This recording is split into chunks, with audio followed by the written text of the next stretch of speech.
écouter sur un nouveau numéro de The Pulse, le podcast dédié au journalisme culturel. Je suis Arnaud Kikou et je suis en compagnie de l'inénarrable, le fabuleux, le talentueux, le somptueux, le savoureux Corentin. Oui, et bonjour Arnaud. Je ne tarirai pas Arnaud. d'éloge à ton égard aujourd'hui, Oh là là. parce que c'est la journée du Arnaud doit être gentil avec Corentin, à ce qu'il paraît. Et Ça donc, n'arrive qu'une fois par an. Exactement, donc profites-en bien, ça tombe en plus en plein enregistrement de podcast. The Pulse, donc le podcast du journalisme culturel, qu'on vous a déjà proposé à quelques reprises pour revenir un peu sur les tenants et aboutissants de notre métier, de notre profession telle qu'on l'exerce au jour le jour. La dernière fois, on vous a fait un long numéro sur l'exercice de la critique. Merci d'ailleurs pour vos réactions qui furent nombreuses et enthousiastes. On est content. On espère que ça continuera de vous plaire, puisqu'aujourd'hui, on va aborder un sujet qu'on avait déjà mentionné dans les précédentes émissions, qui nous démangeait depuis pas mal de temps et qui a été d'ailleurs l'une des motivations. C'était le premier sujet qu'on voulait évoquer au départ. On a pris notre temps.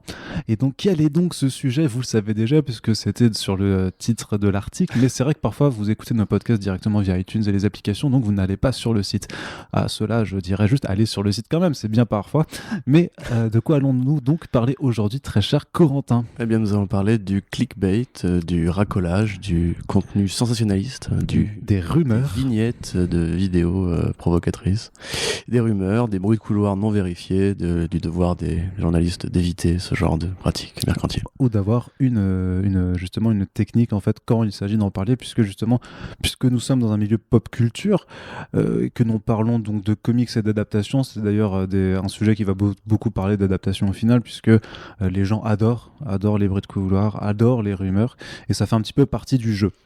Le problème, c'est qu'il y en a en fait qui ne prennent pas en fait les rumeurs comme faisant partie d'un jeu, mais qui en fait créent un jeu directement à partir de cela, avec pas mal de problématiques que ça pose. Donc l'idée du podcast, c'est pas simplement de dire oui, les rumeurs c'est pas bien, puisque nous-mêmes on n'est pas exempt de critiques là-dessus, hein. Parfois on a pu se tromper en relayant parfois des rumeurs, mais enfin on essaye toujours à la fois et de minimiser en fait le nombre de rumeurs qu'on va relayer, et si on décide de le faire, d'avoir une certaine pratique, une certaine méthode en fait pour justement apporter une information qui reste quand même claire et précise, et pas jouer la carte du sensationnalisme Oui, mais celle-ci n'est quand même pas toujours facile à éviter, et c'est vrai que je pense que les auditeurs qui sont là depuis plus longtemps que nous, en tout cas pas que toi et moi sur le site, ont souvenance justement de divers débats et d'accusations, par exemple de clickbait ou de racolage au moment d'affaires particulières, comme par exemple le départ de Ben Affleck du rôle de Batman, qui a été, je pense, l'un des principaux points chauds d'accusations de corruption ou de fausses informations. Et les commentaires sont encore en ligne de toute façon, hein,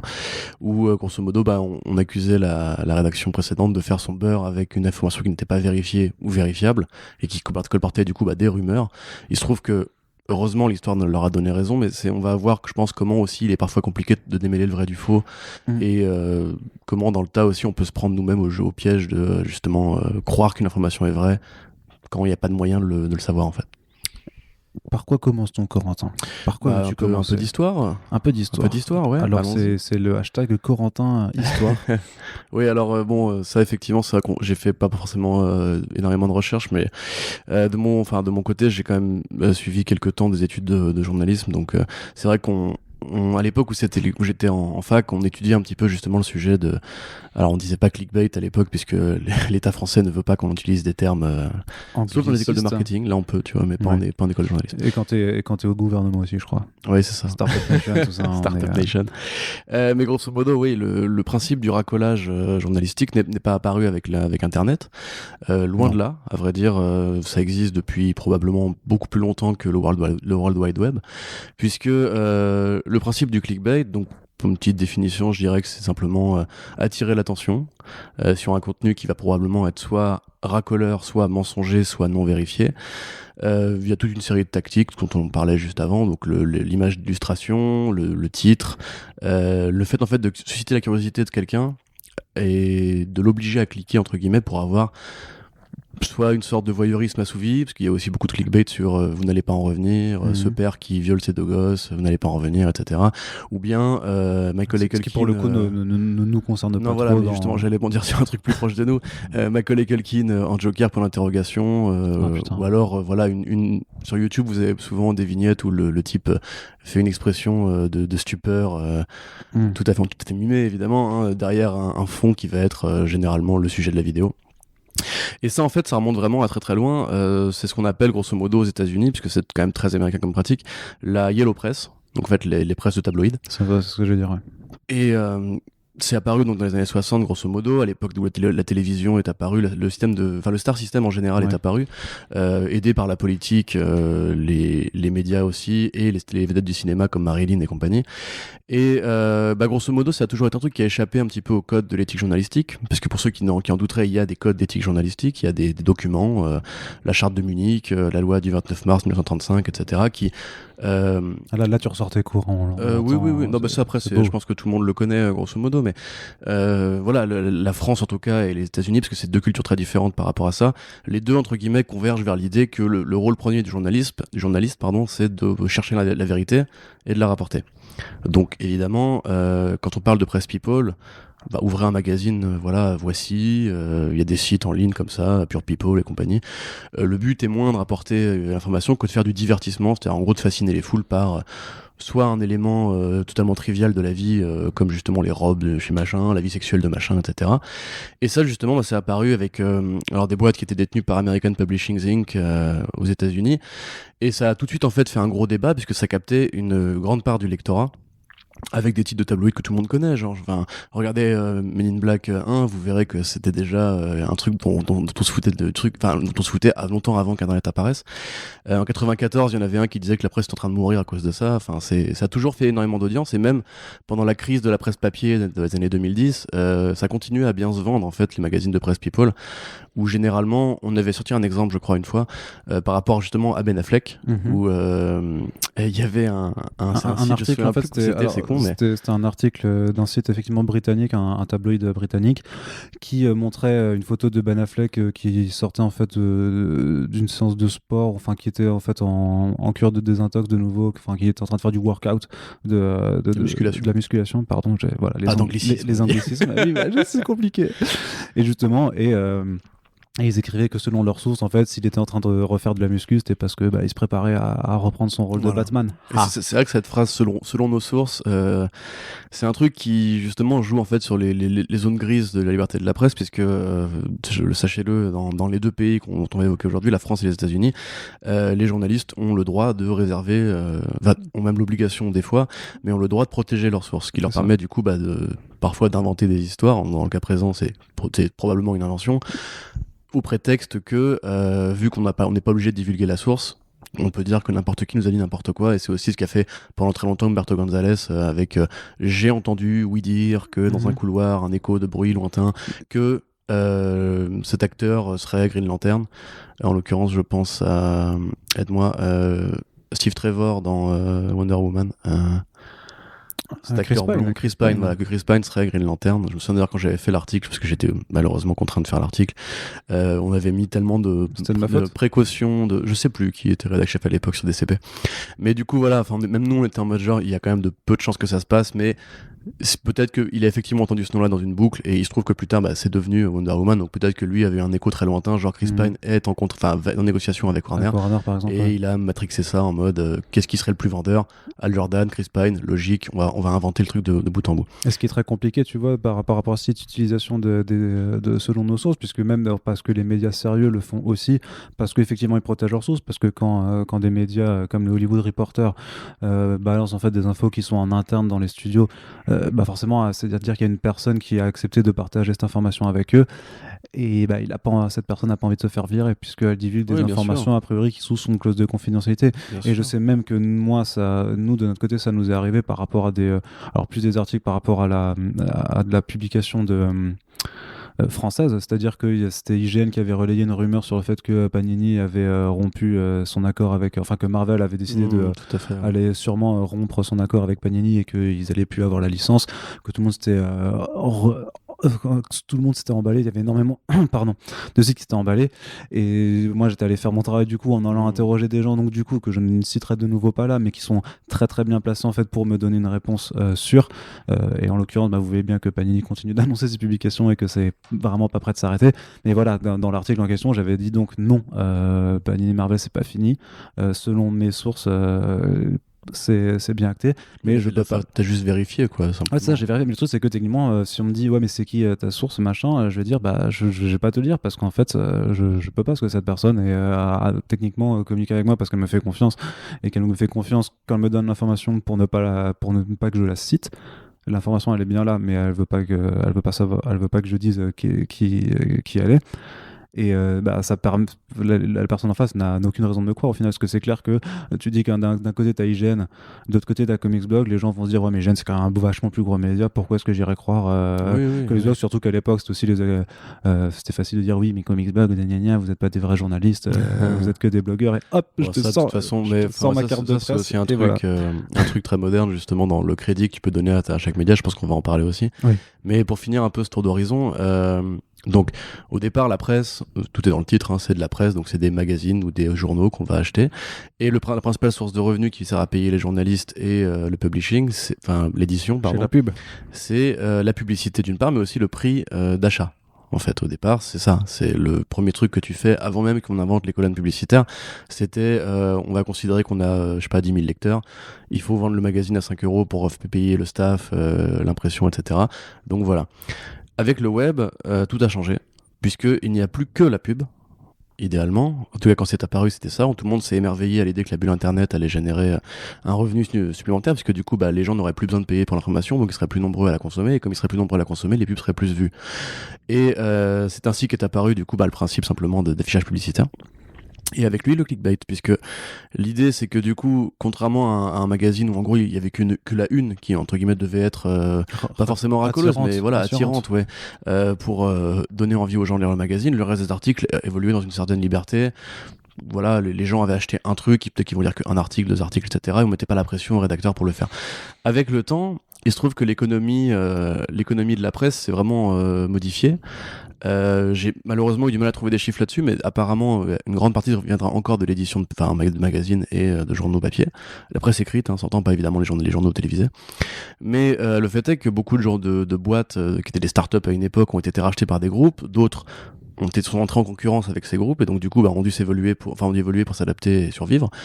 Et il y a 2 grands acteurs qui ont vraiment changé la façon dont on voit la presse web aujourd'hui. C'était environ vers 2007 avant la crise économique, c'était BuzzFeed d'un côté avec Facebook et Vice de l'autre avec YouTube. C'est-à-dire que d'un côté on avait BuzzFeed qui s'est basé sur l'idée en fait de créer du buzz, donc simplement des articles sensationnels, du public rédactionnel, du marketing de contenu, toutes des pratiques qui ne sont pas journalistiques, mais c'est là qu'on a inventé le terme de l'infotainment en fait, c'est-à-dire qu'en gros l'info qui va divertir. Voilà, l'infodivertissement. Voilà, et c'est vrai que BuzzFeed a été un des premiers à jouer sur l'algorithme Facebook et le newsfeed de Facebook pour profiter des réseaux sociaux et de l'énorme parc de gens qui, tout simplement parce qu'ils se connectaient tous les jours, parce qu'on parle de l'époque où les smartphones sont apparus massivement dans les poches de chacun d'entre nous, où tout le monde avait une connexion 3G à l'époque, 3G c'était bien, où tout le monde avait du coup une appli Facebook, c'était aussi le boom des applications, donc on a vu Le Monde qui avait son application, France Info qui avait son application, etc. Et tout le monde voulait en fait grappiller un peu de l'attention publique rendue possible par ce truc-là qui du coup abolit le papier et fait que n'importe qui peut d'un claquement de doigts, j'allais dire, enfin d'une pression de pouce sur un écran, accéder à de l'info.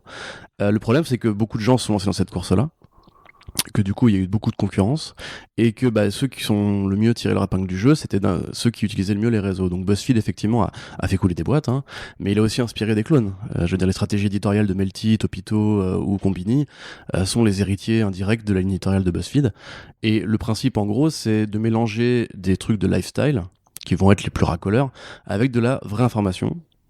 En tout cas c'est la promesse de BuzzFeed qui disait on va faire des articles de presse poubelle qui attirent les gens, puisque malheureusement c'est triste mais comme tu disais les gens aiment croire des conneries, aiment lire des conneries, et après on va faire de la vraie info, et il se trouve que ça a marché plus ou moins. Il y a eu des enquêtes politiques intéressantes, il y a eu des sujets LGBT bien traités, mais dans l'ensemble ça a quand même du coup noyé la vraie information au milieu d'un océan de conneries. Vice, paradoxalement, a aussi été racheté en partie par Disney. Pour ceux qui ne le savent pas, Disney possède une partie de Vice à hauteur de 200 millions. Oui, oui. Ils communiquent pas trop là-dessus. Non, ils communiquent pas trop là-dessus. Mais c'est un investissement gris, on va dire. C'est-à-dire normalement, ils sont pas censés impacter le CA. C'est-à-dire qu'ils ont gardé leur liberté individuelle. Ouais. Enfin, le conseil d'administration, pardon. Mais du coup, voilà, ils ont aussi eu des objectifs de rentabilité. Qui dit rentabilité, du sacrifice du contenu de qualité qui est plus long à faire, moins intéressant pour les gens, puisque c'est malheureux. Mais aujourd'hui, on parlait tout à l'heure de Nikos Aliagas. Je pense que tout le monde sait qui est Nikos Aliagas. Maintenant, donnez-moi le nom du président je sais pas, du Soudan. C'est quand même moins connu. Parce que, alors que tu vois, il y a peut-être des trucs qui se passent là-bas par rapport aux droits de l'homme et tout, mais tu vois, c'est moins connu parce que les gens s'intéressent. Est-ce que c'est un président, tu vois, je saurais même pas te dire. Je sais même pas non plus d'ailleurs.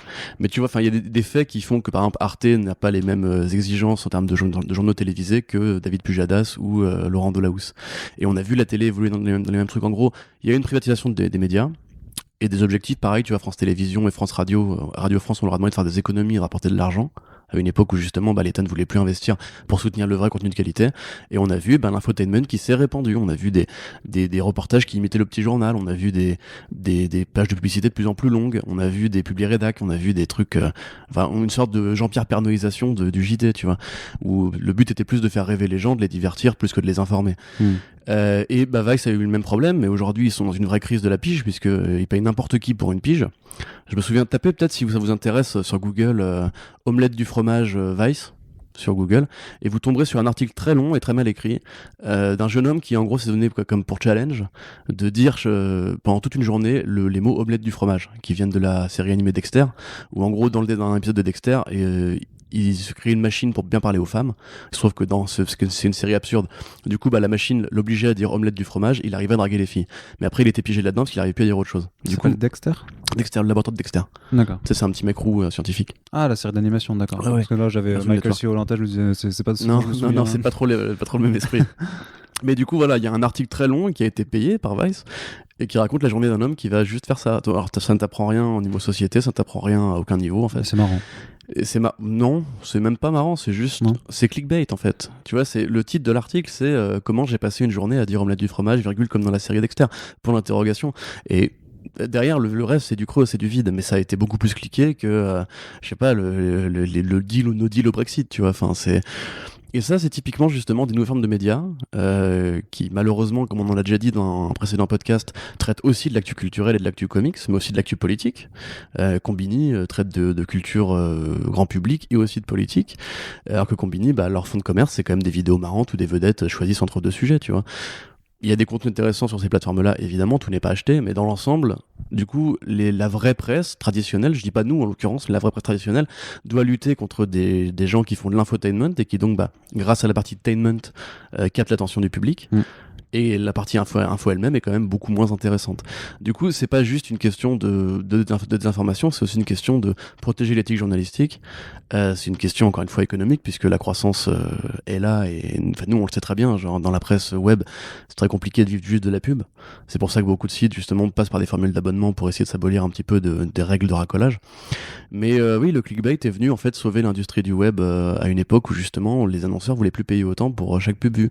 Du coup, comment tu fais ? Tu es obligé de faire des contenus racoleurs, t'es obligé de faire, t'es obligé. Si t'as pas envie de faire, si t'as envie d'aller au paradis, t'es pas obligé, mais sinon voilà. Et c'est ainsi que du coup est né ce modèle-là, et qui après YouTube a pris le pas là-dessus, puisque YouTube c'est probablement le truc le plus algorithmique du monde. Allez sur YouTube, ne vous créez pas de compte, allez sur YouTube et regardez les vidéos qu'on vous propose, vous verrez que c'est quand même relativement peu de contenu éducatif ou intéressant. C'est généralement plus des conneries, genre j'ai préparé des pâtes avec de la bœuf, ou bien rappelez-vous Madame Mavrochko, etc. Tu vois, enfin ça va être que des conneries comme ça. Et dans cet océan-là, en fait, les gens sont apparemment ravis de consommer, puisque du coup, l'information normale est quand même beaucoup moins vue. Et le fait est aussi que la désinformation, la vraie désinformation, prend de plus en plus de parts de terrain à mesure que les politiques eux-mêmes, en fait, instrumentalisent ce contenu-là. Quand tu prends par exemple aux États-Unis avec la politique des fake news, c'est un truc qui justement est censé lutter contre ce qu'on disait tout à l'heure, c'est en gros les sources non avérées. Le mensonge médiatique, parce qu'il y a aussi des plateformes qui, au-delà du clickbait, pratiquent ça. Et en France, on a depuis peu une loi sur les fake news qui apparemment est pas applicable, parce que ça demanderait trop de travail et trop de temps. Mais grosso modo, voilà, il y a plein de problématiques qui rentrent en ligne de compte, qui nous concernent nous plus ou moins directement. Mais le fait est que le clickbait, en fait, c'est une sorte de cancer du journalisme. Qui va en fait tout simplement détruire la validité d'une information pour chercher juste à capter le public et à vendre des pages publicitaires. Donc partant de là, évidemment, c'est quand même difficile quand on n'en fait pas d'être concurrentiel et survivre. Mais c'est un choix qui relève vraiment de l'éthique.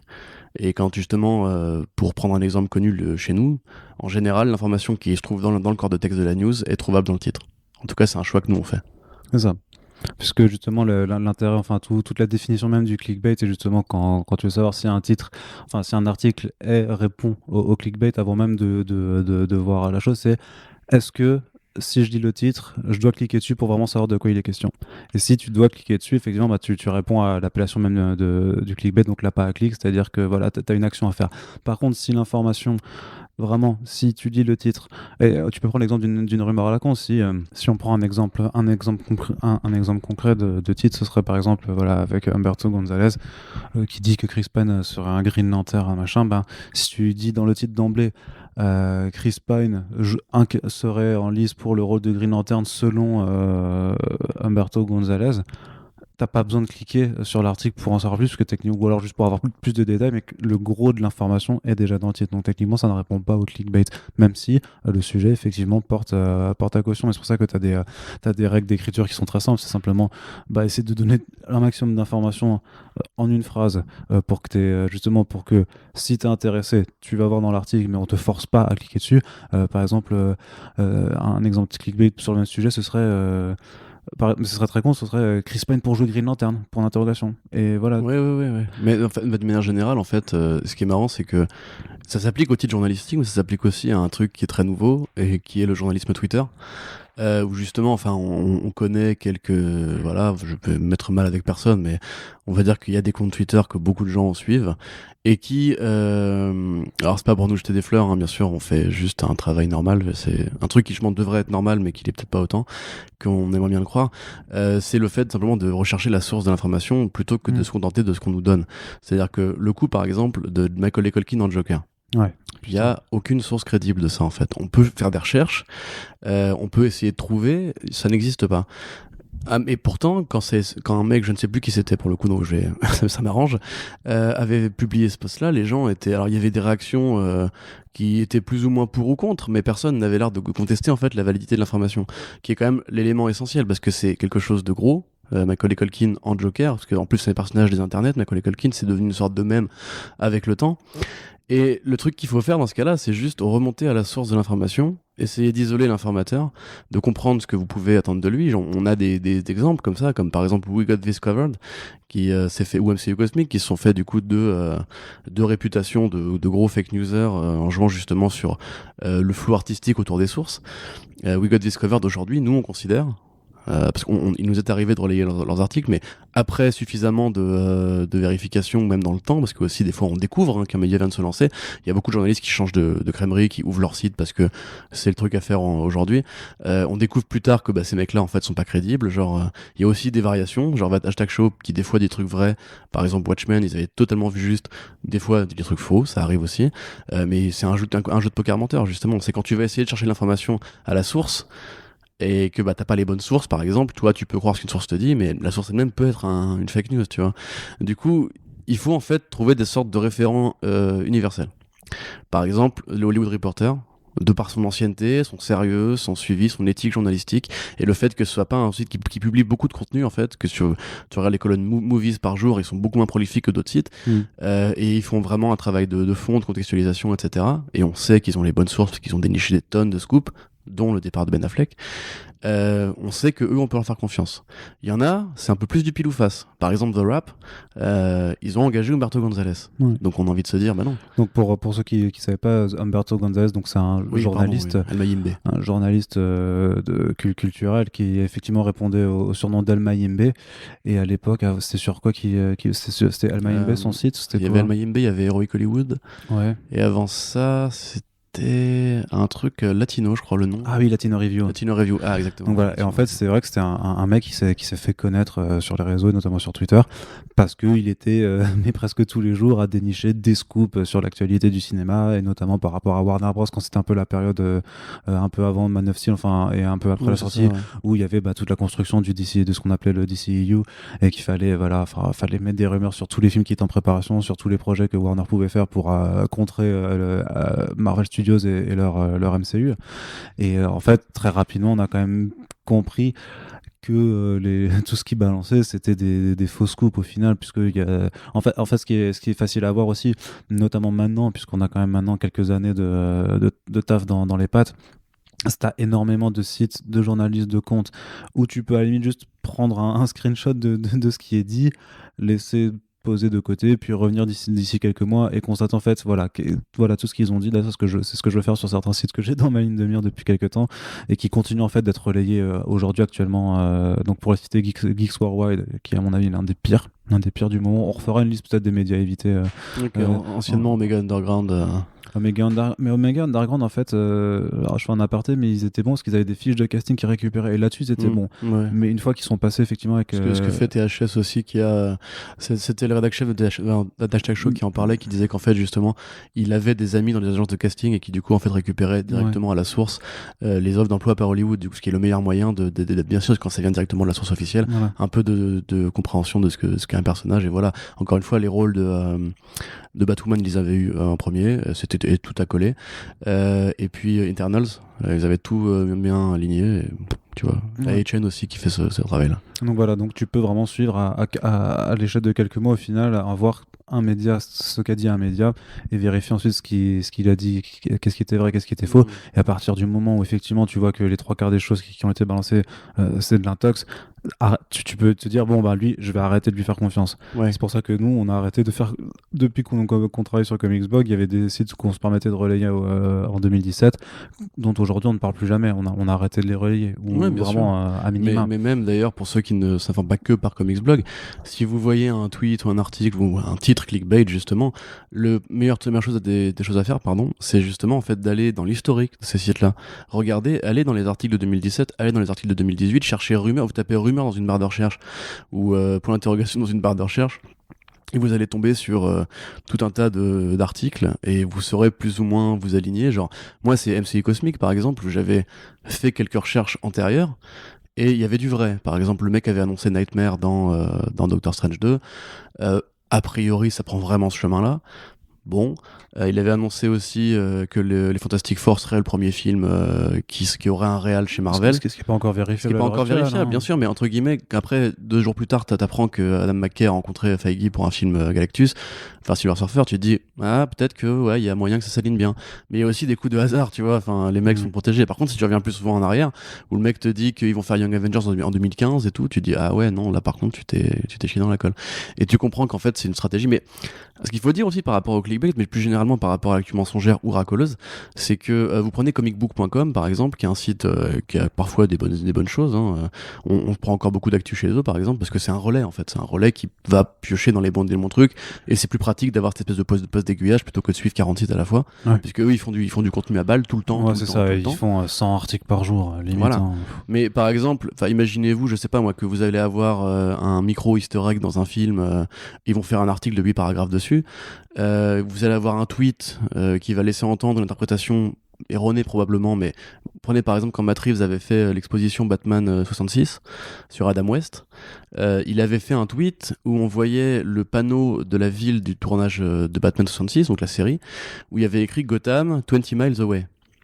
Matt Reeves prend cette photo-là, la publie sur ses réseaux sociaux, donc bon bah voilà, tu te dis c'est un réal de Batman qui publie une truc sur Batman, t'as envie de dire c'est bien, tant mieux pour lui quoi.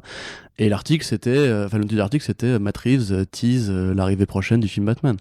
Alors que bon, c'est probablement vrai, j'ai envie de dire que ça se tient, tu peux l'interpréter comme ça, mais il a teasé avec du vent, enfin tu n'apprends rien en lisant l'article, tu n'as rien donné, tu as juste générer des publicités qui sont apparues et qui ont permis à un site web de continuer à faire des news sur KFC, tu vois. Parce que voilà, Comic Book s'appelle comicbook.com, mais il traite de manga, de jeux vidéo, de cinéma, de séries télé, de fast food, de League of Legends et compagnie.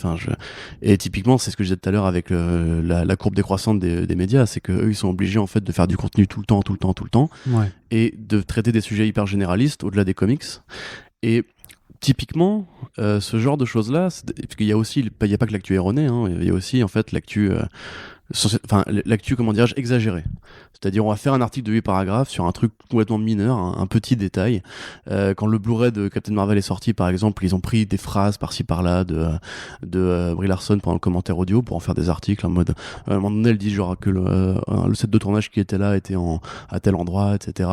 Du coup ils avaient fait un article en mode Captain Marvel tourne au même endroit que tel film, etc. T'es là, ouais, bon, enfin, c'est pas de l'actualité, ça, tu vois, c'est pas du contenu C'est pas forcément de l'information. Après, c'est bien de le savoir, mais c'est pour ça que nous, on a créé les brèves, par exemple, sur Comics Blog, pour justement hiérarchiser un peu la priorité d'une information. C'est-à-dire qu'il y a des brèves qui sont des trucs complètement minoritaires, comme, je sais pas, un teaser de 20 secondes aura plus tendance à être une brève, qui idéalement serait moins longue à rédiger, sauf que nous, bon, c'est vrai qu'on on a du mal à faire la différence de style par rapport à avant. Normalement, au départ, ça devait être juste un paragraphe. Et on la met pas en avant sur la home parce que justement elle va générer moins de clics en se faisant, tu vois. Du coup il faut aussi apprendre à prioriser le il y a des brefs qui pètent bien, ouais, mais voilà, on y est pour rien. Mais là tu vois c'est pareil, j'aimerais quand même revenir là-dessus pour faire notre autocritique, parce que j'imagine que des gens vont nous dire mais vous aussi, enfin vous faites des fois des articles putassiers, etc. Faut bien comprendre que de toute façon le but d'un journaliste c'est quand même d'être lu, c'est évidemment de rapporter l'information, mais le fait est que y a des actualités qui sont moins vendeuses que d'autres et où il va être nécessaire de mettre un nom en avant, tu vois, dans le titre, pour le référencement, parce que c'est ça qui va attirer la curiosité. Genre, si on vous met une série indé, on va pas juste mettre Image Comics annonce telle série pour le temps, on va vous dire qui est l'auteur, parce que voilà, on va mettre entre parenthèses pour vous rappeler qu'est-ce qu'il a fait. Ou si le sujet est un peu rigolo, on va essayer de rentrer sur le sujet, parce qu'effectivement, une série indé de SF par Tina Horn dans l'espace, personne qui sait, en France, Tina Horn n'a pas du tout un lectorat acquis, machin. Par contre, la série, ça parle de porno et ça mélange porno et science-fiction, bah on va vous faire un truc genre porno et science-fiction, rendez-vous dans la prochaine série Image Comics. Bah ouais, voilà, et ce sera vrai, et ce sera quand même bien sûr véritable en fait. Mais, en plus, j'ai envie de dire que par rapport à ça, justement, nous dans ce genre de cas, c'est pour faire la promotion d'une BD qui va être qui sera jamais un truc de niche. Voilà, c'est un truc de niche. Et en fait, si on met juste le titre, la date et l'auteur, ça ne va intéresser personne. Alors que ça devrait intéresser les gens. Il faut trouver en fait des astuces et c'est ce qu'on appelle les accroches. Au-delà du clickbait, c'est l'accroche d'un article qui va donner envie aux gens de le lire jusqu'au bout. Tu sais, je me souviens d'un sketch d'un humoriste québécois, je sais pas si son nom, qui disait. Gad Elmaleh. Gad Elmaleh. Non, c'est pas québécois. Qui disait genre dans un truc, le titre de l'article c'était la culotte de Madonna a disparu pendant un concert ou je sais pas quoi. Et en fait l'article parlait d'un truc complètement différent. Et il disait ça reflète pas le sujet de l'article. Il fait ouais mais là les gens vont lire jusqu'au bout. Ouais. Tu vois, et tu te dis bah oui mais ça marche aussi, tu vois. Et c'est pour ça qu'il y a une fine limite entre le clickbait, comment dirais-je, toxique, enfin dangereux, néfaste pour la vérité, l'information, la culture, etc. Et simplement en fait l'accroche qui va justement essayer de trouver le centre d'intérêt chez les gens. Moi je pense il y a beaucoup de lecteurs qui probablement trouvent que des fois on fait aussi du racolage. Par exemple, on a essayé d'arrêter juste les titres de review. De dire à une époque sur Comics Blog vous aviez je sais pas, Spider-Man 1 la review. Aujourd'hui on essaie de trouver on va dire une sorte d'accroche qui va être plus un titre de critique plus authentique, plus officiel et inspiré plus par le monde de la critique ciné en fait, qui va trouver une accroche plus pertinente, genre Spider-Man 1 grandeur et décadence, Spider-Man 1 J.J. Abrams fait n'importe quoi, Spider-Man 1 en continuité ou pas, etc. Et ça effectivement c'est un truc j'aimerais bien cet article là. Ouais, moi aussi, ouais. mais non. Oh, oui, si tu veux. Mais ce que je veux dire, en plus, c'est un pari parce que techniquement, quand les gens recherchent des avis et des critiques et tout ça, ils vont taper l'œuvre et la critique. C'est pour ça en fait que les articles se titreraient comme ça en fait, parce que t'as beaucoup plus de chances quand tu tapes critique Venom, en fait, d'arriver. Faudra faire le test d'ailleurs. Si tu tapes critique Venom sur internet, je suis pas sûr que notre critique arrive en premier, puisque justement, elle ne comporte pas ces termes. Par contre, c'est sûr que quand tu titres Venom 2.1 Carnage, point d'interrogation. Très bon titre d'ailleurs. Très bon titre, mais ça, on le doit à ce très cher Corentin, bien entendu. Bah, ça donne un certain panache, on va dire, à l'article. Ça permet aussi d'éviter une certaine redondance, parce que, et pareil, ça, je pense que ça attire un peu plus le lecteur, et c'est pareil pour de la BD. Quand on fait sur Mister Miracle, je sais pas, grandeur et dépression du quatrième monde. Il y a beaucoup de grandeur. Hein. Ouais, mais pour le coup, parce que je me rappelle plus du titre que t'avais mis, tu vois, mais vraiment, tu parles dépression. Mister Miracle. Je sais pas, vie de famille et dépression dans le quatrième monde monde de Kirby, par exemple, tu vois. Ça a quelque chose, tu dis, ah ouais, dépression, pourquoi Vie de famille, quatrième monde, Kirby. Enfin, tu vois, ça appelle plein de choses. Alors que si tu mets juste Mister Miracle, la critique, alors, faut parier sur le fait que les gens sont naturellement intéressés par ce titre parce qu'on leur aura parlé avant ou parce qu'ils disent, ah, une critique cool, je vais aller regarder. Mais il faut trouver des façons d'enrober un petit peu ce type d'article. Oui, bien sûr. Et puis, donc, bon, pour ceux qui n'auraient vraiment aucune idée de comment fonctionne Internet, les articles de Comics Blog, comme de n'importe quel site, en fait, aujourd'hui, c'est un truc qui a aussi changé avec l'apparition du web, où à une époque, entre guillemets, on savait où aller prendre l'information, on allait acheter une sorte de... ou acheter ou consommer une sorte de petit nid d'information qui était un journal où il y avait des différentes pages qui traitaient de différents sujets, le sport, la culture, l'actualité politique, etc. Ou bien le journal télévisé où on avait un horaire précis. Aujourd'hui, le web rend l'actualité accessible n'importe quand, mais pas n'importe où, puisque grosso modo, les 3 pics principaux de concentration de l'actualité, d'accès à l'actualité, ça va être les réseaux sociaux. Donc Facebook d'un côté, les réseaux Twitter, pour certains Instagram et Snapchat, malheureusement, je sais que Melty par exemple a une page Snapchat, et Google. Alors le principal restant évidemment Google, puisque Google c'est Internet, hein, c'est triste mais c'est comme ça. Et il y a ce qu'on appelle le SEO, donc le Search Engine Optimization, qui en fait va tabler sur les mots-clés. Donc par exemple, effectivement, si vous tapez Comics Blog Comics Blog Venom, vous allez trouver nos articles sur Venom, mais si vous tapez juste Venom, nous notre but c'est qu'on apparaisse avant d'autres mecs qui auraient ce même mot-clé. Du coup, donc on passe par évidemment les titres qui sont fondamentaux pour ça. Le premier truc qu'on regarde le SEO, c'est le titre de l'article. Et du coup, évidemment, par exemple, quand vous regardez les podcasts de Comics Blog, vous voyez qu'il y a plus de noms propres maintenant dans les titres qu'avant, même pour les podcasts d'actualité. Parce que c'est comme ça en fait que se crée l'audience, tout simplement. Nous, notre but, on va pas non plus vous mentir, on n'est pas juste là pour écrire en espérant que les gens nous trouvent par hasard. On est aussi là pour essayer d'aller chercher un lectorat, puisqu'on aime bien ce qu'on fait et on aimerait bien que les gens le découvrent aussi, tu vois. Donc partant de là, évidemment, on pourrait tout à fait dire que c'est du racolage. La différence, en fait, c'est par rapport au traitement de l'actualité elle-même. C'est par rapport à la question, est-ce que je vais avoir envie de cliquer sur cet article-là si le contenu m'intéresse pas? Par exemple, vous demandez à Screen Rant de vous faire un article sur les bonus Blu-ray de Venom, ils vont vous dire, avec pareil des noms propres, Tom Hardy se plaint de machin dans Venom, alors que probablement ça n'aura rien à voir, tu vois. Nous, on va vous dire, Sony détaille les contenus publicitaires les promotionnels de Venom. Et toute la différence, elle est là en fait. C'est genre la façon dont tu vas essayer d'intéresser le lecteur plus que de l'arnaquer. Parce que le clickbait au départ, c'est de l'arnaque. C'est de l'arnaque et c'est du voyeurisme.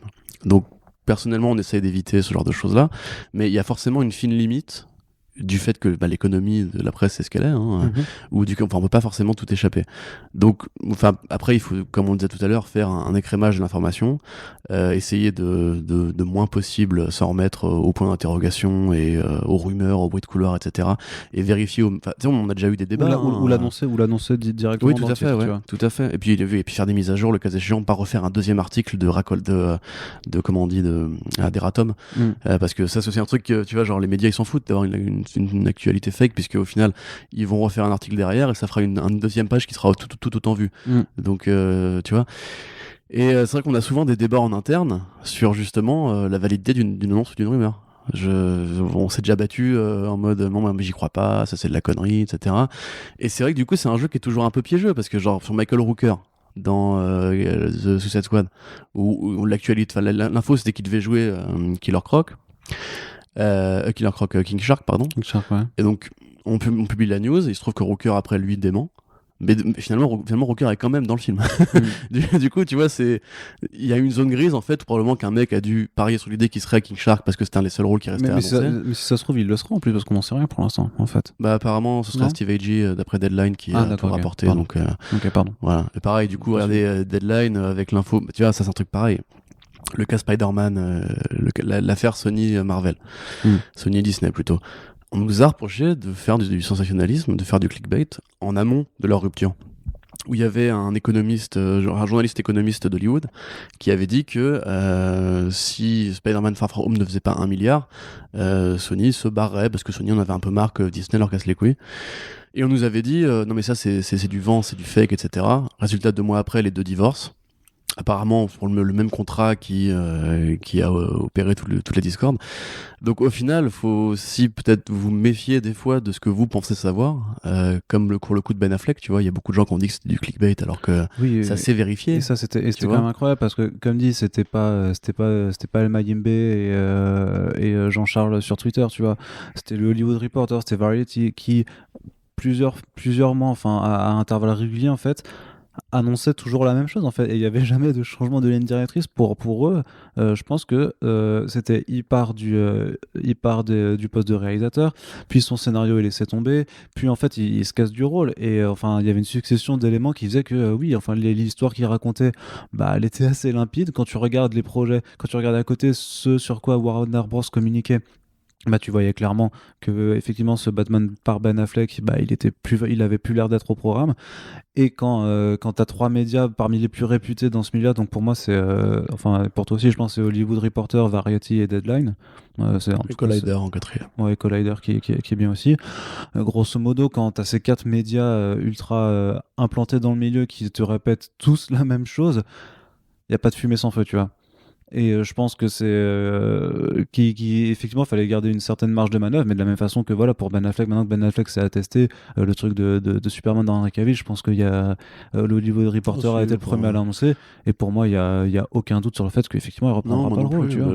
J'ai pas de doute là-dessus non plus, mais il y a encore des gens qui ont des doutes là-dessus, qui continuent de croire que c'est du mensonge. C'est faux, et tout ça parce que et jusqu'à dire que Henry Cavill l'aurait démenti, alors que non, quand tu regardes la vidéo qu'a posté Henry Cavill sur Instagram machin, ça n'a rien d'un putain de démenti.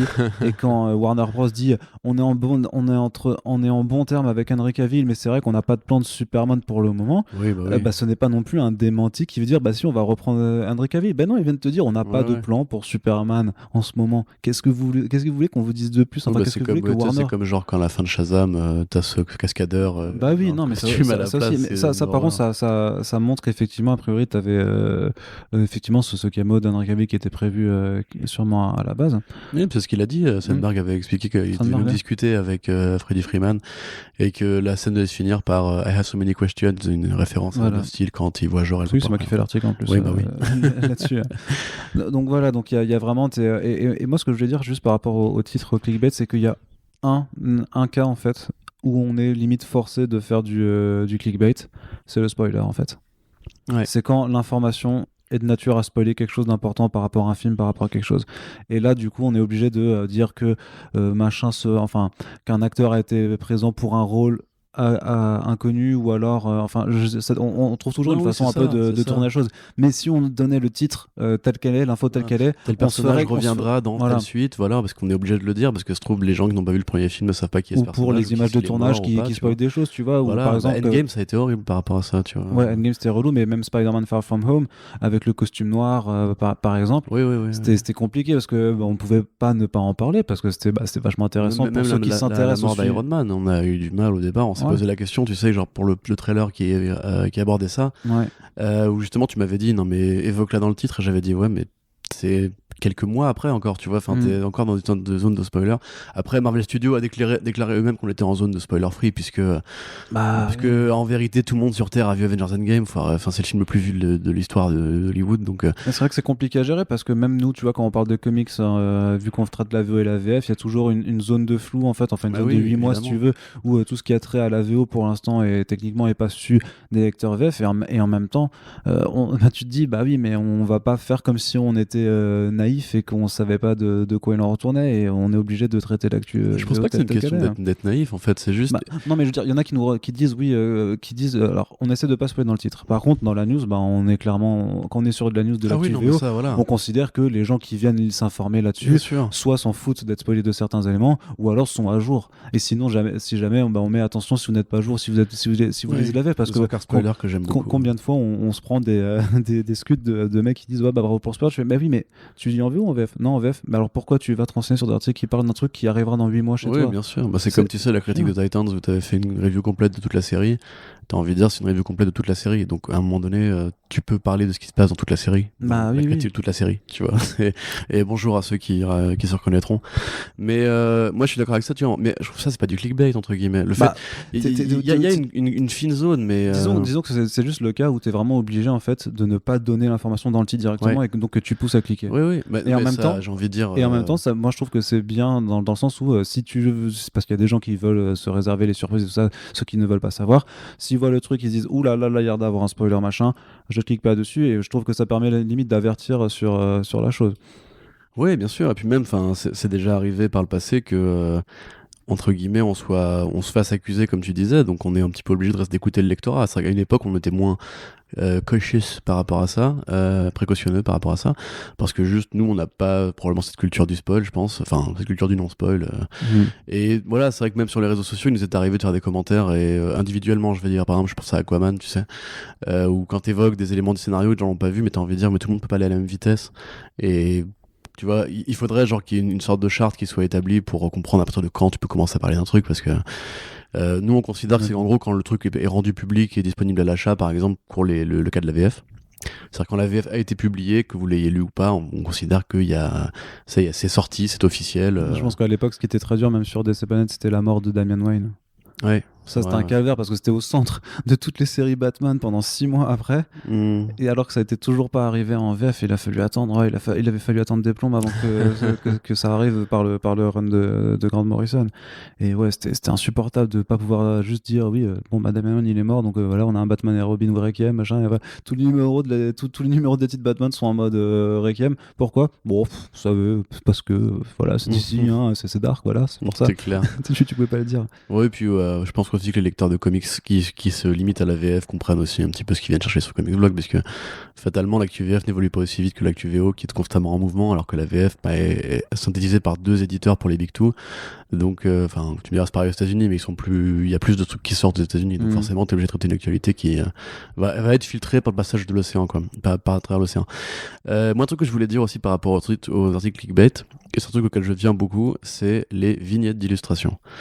On l'a dit, un titre, ça peut vouloir dire bien des choses, mais les vignettes d'illustration, c'est probablement le truc qui capte le plus l'attention des gens, parce que en fait, c'est un truc visuel, hein, donc c'est une photographie, ça peut être interprété de différentes manières. Si on prend par exemple certains sites américains, il y a une tendance, par exemple, à mettre 3 images intercalées, à faire des montages, en gros, en mode tel acteur pour tel rôle. Du coup, on met l'acteur en premier plan, puis le mec au deuxième plan. Généralement aussi, il y a une sorte de facilité à mettre une femme en avant dans une position un peu lascive, ou bien simplement sexuelle. Voilà, le décolleté, c'est le meilleur clickbait du monde, tu vois. Ça sert pour les miniatures de vidéos YouTube depuis toujours. Hein. Ça c'était pas mal pour quand ils avaient casté la nouvelle Poison Ivy dans Gotham, il y avait des photos, tu fais ok. Ouais, je me souviens. Je me souviens des commentaires de l'époque qui prouvent que ce genre de technique marche très bien en fait. Ouais, oui. Mais oui, parce que si tu veux, voilà quoi. Mais c'est vrai que personnellement, tu vois, je me mets un point d'honneur en général à essayer de montrer les actrices quand elles sont castées sous l'angle le plus humain possible et pas forcément comme des meufs supra bonnes. Ce qui est parfois difficile, hein. Je vous avoue par exemple que pour Hailey Steinfeld, j'ai essayé de trouver un truc qui fasse pas trop vedette de l'écran de télé, quoi, et plus être humain. Alors est-ce que j'ai réussi, je ne sais pas, mais c'est vrai que il y a une sorte de double jeu là-dedans. Personnellement, je préfère quand même utiliser des images de comics. Tu vois, quand on parle de comics, genre regardez nos news sur Watchmen, pendant des mois ça a été que ça, tandis que d'autres, c'était les images du film. Parce que le film est plus connu que le comics. Et c'est malheureux, mais ça fait partie du clickbait aussi, parce que c'est en fait comment intéresser les gens à une activité qu'ils connaissent pas. Tu leur parles de la série Watchmen, ils savent même pas qu'il y a une série Watchmen, par contre ils ont vu le film, donc ils vont s'intéresser en croyant peut-être qu'il y a un lien. Et quand on voit dans les commentaires, il y a encore des gens qui pensent que la série Watchmen a un lien avec le film. Quand on voit, il y a aussi des gens qui pensent que Spawn, le film de 97, le nouveau film, c'est la suite. T'es là, oui, bien sûr. Je fais un truc de ouf. T'as des gens, genre tu leur parles de Catwoman dans Batman, ils te parlent encore de Libéry, tu vois. Enfin, c'est un truc. Facebook, c'est un grand. Il y a un océan de gens dedans, de sensibilités différentes. Et c'est vrai que personnellement, je comprends pas pourquoi c'est. Parce que pareil, il y a aussi les images qui servent à spoiler, tu vois, genre, enfin, à éviter les spoilers.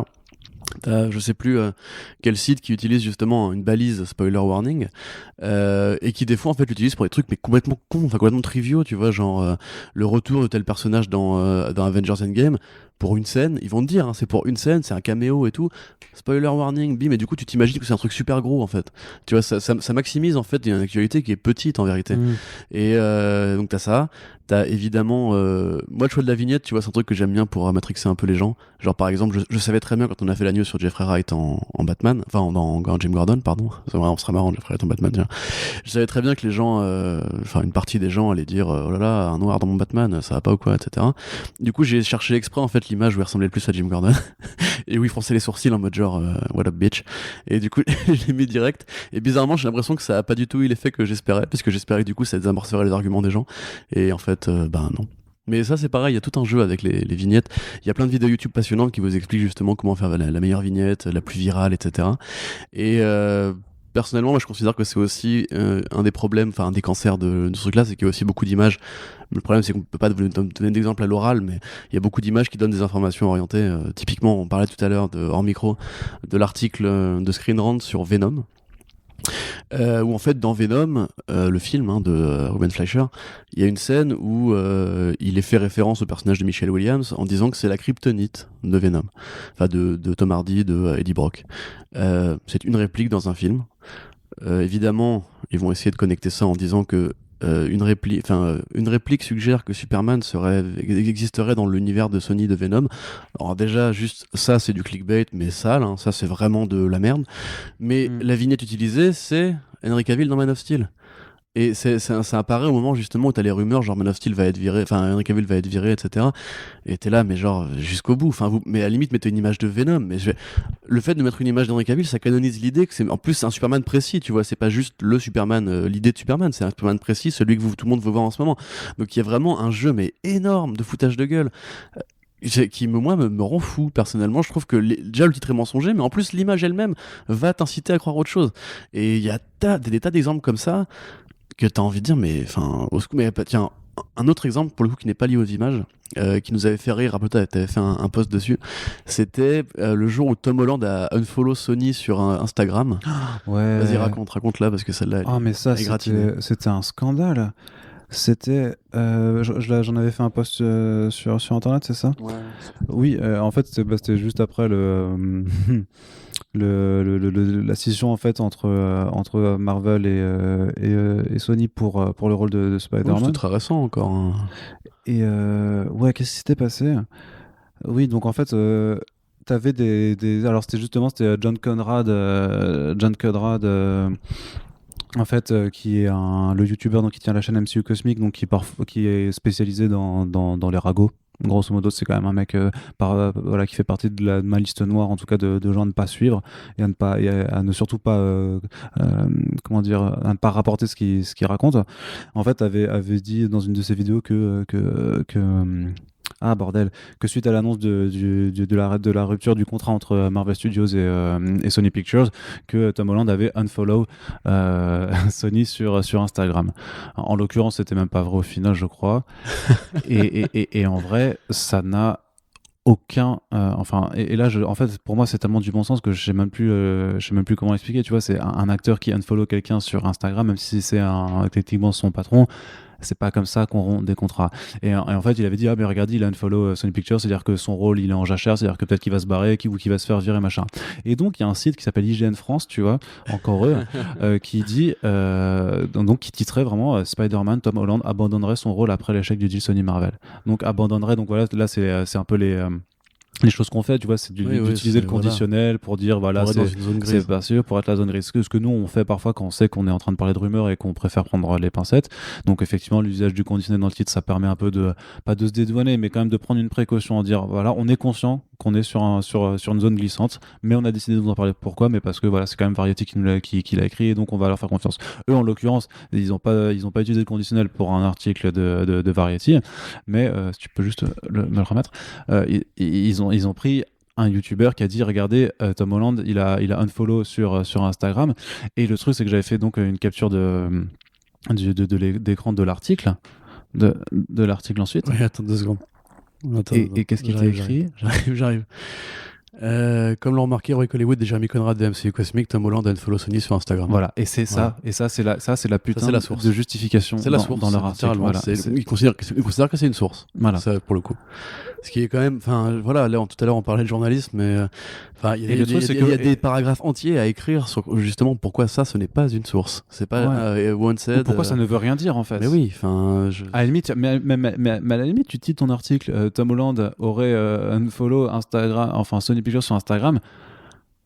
En fait, limite, c'est un article, c'est un article qui n'a aucun intérêt. Enfin, parce que tu fais, ok, il a fait ça. Et alors, qu'est-ce que ça veut dire? Ça ne veut rien dire. Parce que si tu commences à dire, donc ça veut dire que peut-être qu'il va quitter son rôle, ça, là, tu fais, en fait, non, frère, c'est pas comme ça que ça marche les contrats à Hollywood. Enfin, et ça, je vois même pas, tu sais, dans quel esprit malade, en fait, tu peux faire un raisonnement comme ça. Mais moi, j'ai arrêté, j'arrête de follow Comics Blog sur Instagram. C'est pas parce que je suis en train de me barrer, tu vois. Enfin, ça n'a aucune répercussion. Et à la limite, si tu dis comme ça, je veux bien. Parce qu'à la limite, c'est plus indicatif de ce qui a pu se passer. Mais de dire, ah ouais, il va peut-être quitter le. Pourquoi, tu vois? Mais parce que, je vais t'expliquer pourquoi. Et surtout, en plus, ce qui est bien, c'est que c'est un média français, que, enfin, c'est pas des gens. Après, c'est des articles qui sont signés, donc techniquement, les gens, voilà, moi, je les ai pas alpagués, mais parce que ça, je trouve que c'est pas. Enfin, j'aime pas faire ça. Mais il y a un moment, j'ai envie de parce que ce type est dans une rédaction parisienne qui doit pas être très très loin d'ici, j'ai envie de lui dire, mais tu te regardes en face quand tu rédiges ce genre de truc, et est-ce que tu as conscience de ce que tu es vraiment en train de faire? Non, parce que je reviens après sur pourquoi, en fait, c'est pas juste que c'est enfin, c'est nauséabond, parce que il y a des conséquences à ça. C'est que après ça, c'est des infos, les infos racolées. Le truc, c'est que c'est marrant parce que fut un temps une ex qui me reprochait de traiter tout ça trop sérieux, d'être trop sérieux, de pas être assez rigolo, tu vois, là-dedans. Et mais c'est pas parce qu'on est dans une culture du divertissement, du mass entertainment, et qu'on parle de comics et de super-héros et de dindés, de trucs, qu'en fait que c'est pas quelque chose de sérieux, et que bien sûr qu'il faut un peu, voilà, je dis les rumeurs, ça fait partie du jeu, il y a des choses comme ça, mais c'est pas parce que c'est de la culture populaire que ça doit être une culture de plouc, en fait. Et c'est pas pour autant que tu dois te permettre de relayer tout n'importe quoi. Et le problème quand tu as ce genre d'article, parce que ce qu'on disait avant, c'est que oui, ils vont être plus partagés, en fait. C'est vrai que c'est un combat qu'on a déjà perdu, en fait. On a perdu ce combat de l'infotainment et du clickbait, clairement. Et si en fait on le fait pas, c'est bien, on a une posture, mais techniquement on est perdant parce qu'on fait moins de vues que nos concurrents, et que du coup ils vont finir par nous racheter. Voilà, et qu'on deviendra Comics Bini, je sais pas, Comics Bini, dans quelques années. Et ce qui est délétère, c'est que du coup ça a repris en masse, c'est que les gens réfléchissent pas déjà, les gens lisent très peu les articles, ils se basent que sur les titres, donc là ils vont même pas aller regarder les justifications, ils vont faire oh merde, il va peut-être se barrer, et tout le monde va se l'intégrer. Et après en fait derrière, les médias qui restent sérieux doivent faire un travail de rééducation, en fait, de réinformation, mais qui est pénible, en fait. Et je ne sais pas si vous avez conscience, en fait, du nombre de fois où en fait on sort une info et quelqu'un va te dire oui, mais MCU Cosmic il a dit ça, machin, et où il y a cette rumeur qui dit que, et trucs, et t'essaies de réexpliquer que non, mais en fait c'était une rumeur, mais c'était faux, c'est du fake. Donc bien sûr, ouais. Tu vois, combien de fois j'ai dû réexpliquer que la vidéo de Henry Cavill, c'était pas un démenti, ça ne constitue pas un démenti. Combien de fois j'ai dû dire, mais Warner Bros qui dit on n'a plus de projet Superman pour le moment, ça ne veut pas dire bah si, on va continuer à employer Henry Cavill, tu vois. Et c'est systématique. Et parmi les sites là qui me rendent taré, c'est un site comme Geeks Worldwide qui tous les jours te balance 3 scoops exclusifs avec des choses qui n'ont ni queue ni tête. Je crois que récemment ils ont commencé à parler de je sais plus quel film X-Men, je sais pas quoi, pour la phase 5, en disant que la phase 5 c'était déjà dévoilé. Genre, mais arrêtez-vous. La phase 4 vient, enfin, et ça c'est même pas dans le genre j'ai raison, vous avez tort, c'est aussi une question de logique. Les gars, Kevin Feige a déclaré en interview qu'ils avaient élaboré leur plan de phase 4 jusqu'à un certain point, et qu'ils voient de toute façon avec 5 ans à l'avenir, donc ils viennent le contrat, enfin ça fait même pas un an qu'au final que le deal a été complètement acté sur le retour des propriétés de la Fox à Marvel. À quel moment vous dites que 2 mois après c'est bon, ils ont leur plan de phase 5 ou phase 6 déjà préparé? Il y a un moment aussi, c'est une certaine forme de logique, et le fait c'est que parce qu'on joue sur les attentes des gens, parce que oui, techniquement dans l'entertainment mass, c'est quoi le prochain gros truc? Bah, c'est le retour des X-Men et des Fantastic Four dans le MCU. C'est le truc qui va le faire plus qui va nourrir le plus les sites clickbait dans les prochaines années. Ça c'est certain. Ouais, t'as aussi The Batman de Matt Reeves qui a bien fait du buzz. Oui, enfin, mais pareil, The Batman par exemple, enfin tout le délire autour du DCEU, je sais pas. Oui, mais ça l'appellation DCEU pour moi c'est déjà une forme de clickbait, puisque ça va jouer sur l'attente des gens qui en fait continuent de croire qu'il y a un univers partagé, qu'il est encore au travail en chantier, et qu'il y aura des connexions qui vont se faire, et que de ceux qui du coup regrettent je sais pas, la Snyder Cut et compagnie, c'est pas pour taper sur eux non, mais la Snyder Cut par exemple c'est un très bel exemple de clickbait à foison. Voilà, je veux dire, il suffit que Jason Momoa ou Kevin Smith l'évoque, et ça fait l'objet d'un article de 8 paragraphes où on nous dit la Snyder Cut existe. Sauf que si t'es un individu éclairé et que t'as suivi un peu le dossier, ou que tu fais quelques recherches, ça prend une demi-heure pour savoir si est-ce que déjà on a une chance d'avoir un jour cette version-là Non. Est-ce qu'elle a été écrite? Oui. Est-ce qu'elle a été montée, tournée? Non. Elle a des scènes. Tourné. Il y a des scènes qui ont été Il y tournées. a des scènes où t'es tourné, mais il y a des, enfin, je veux dire, c'est des films sur fond vert. Pour tourner la Snyder Cut, il faudrait rajouter 50 millions de budget, une perfusion de 50 millions pour refaire les scènes avec Darkseid, pour refaire toute la fin qu'il voulait faire au départ. Et accessoirement, le film a été réécrit. Justice League ne sera jamais la version que voulait faire Zack Snyder, puisque la version que voulait faire Zack Snyder, c'était une pentalogie. Qui a changé de direction à partir du moment où Warner a mis le nez dedans, quoi. Il y a eu des réécritures, c'est acté, c'est le cas. Donc, quand un site ne prend pas le recul nécessaire et joue sur cette espèce de sujet qui obsède des millions de gens, hein, on peut se le dire, ils font un acte qui est non seulement incivilement... Enfin, c'est pas bien, quoi, merde, je cherche un mot compliqué, mais non, c'est juste pas bien, parce que déjà, on a déjà vu les fans de la Snyder Cut harceler des gens sur Twitter, on les a déjà vus être particulièrement vociférants et agressifs avec des nouveaux films qui n'ont rien fait. Genre par exemple le truc de Ben Affleck. Ils avaient poussé Diane Nelson, la présidente l'ex-présidente de DC, à quitter Twitter parce que justement il l'accusait de tous les maux, notamment. Non mais c'était un truc de ouf. Genre je me souviens, je sais plus c'était quel film. Je crois que c'était pour le nouveau Christopher Nolan. T'avais un mec qui disait ouais mais what about the Snyder Cut dans les commentaires, et t'en avais 100 qui suivaient en mode Snyder Cut. T'es là mais enfin ça n'a aucun rapport. Enfin mais après voilà, enfin les fans de Snyder Cut, il y en a des bons, il y en a des mauvaises comme partout. Le fait est que moi je comprends si tu veux que les mecs qui sont fans de Zack Snyder veulent voir cette version là, sauf que pragmatiquement elle ne va pas arriver. C'est comme moi, le Dune de Jodorowsky, j'aurais adoré le voir, mais je vais pas harceler Léon Seydoux, Michel Seydoux sur Twitter pour lui dire genre hey, enfoiré, balance-moi le Jodorowsky de Dune. Genre, mais non, au bout d'un moment ça ne va pas se faire, quoi. Donc un jour vous aurez un documentaire dessus, ou vous aurez une version remontée où on trichera avec les rushs comme pour le Superman 2 de Richard Donner, mais dans les faits continuer à relayer ça, mais c'est horrible, quoi. C'est juste du sensationnalisme, ou en disant que Jason Momoa a été voir Zack Snyder, lui a dit ouais, il m'a montré le script, je l'ai vu, j'ai vu des concept art, elle existe. Non, elle n'existe pas. Et même si elle existait, ceux qui ont les droits, c'est Warner Bros, ce n'est pas Zack Snyder, à moins qu'il fasse une cut comme ces crétins de facho sur BitTorrent. Personne ne va jamais voir ce truc-là. Donc l'actualité, au mieux ce que tu peux savoir, c'est que le film a été écrit en partie, tourné en partie.